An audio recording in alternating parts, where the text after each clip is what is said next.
आज आम कथा हवा मंगल ग्रहर स्वरूप विषय। ज्योतिष शास्त्र रे मंगल ग्रहर स्वरूप को पुराणर किछि चरित्र सहित तुलना करा जायछि। सेमानक मध्यरु गोटिए चरित्र हेउछि भगवान विष्णुंकर नृसिंह अवतार। एही अवतार रे भगवान विष्णुंकर गोटिए मात्र उद्देश्य थिला जे से केमिति हिरण्यकश्यपुर बद्ध करिवे।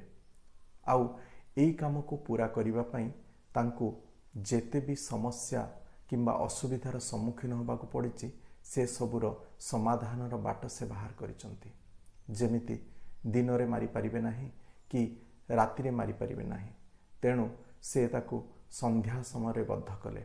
आकाश रे मारी परिबे नाही कि पृथ्वी रे मारी परिबे नाही, तेणु से ताकु कोल रे रखी मारिले। अस्त्र रे मारी परिबे नाही किंबा शस्त्र रे मारी परिबे नाही, तेणु निज नखरे से तार बुकु चिरी देले।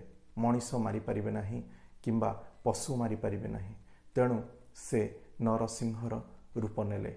एहार अर्थ मंगल प्रभावी लोक माने सबुबले टार्गेट ओरिएंटेड, निजर लक्ष्य स्थल रे पहुँचीबा एमानकर उद्देश्य।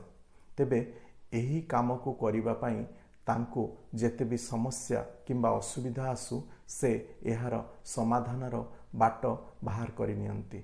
आउ एपरि काम करिबाकू सेमाने भल पांती। नमस्कार।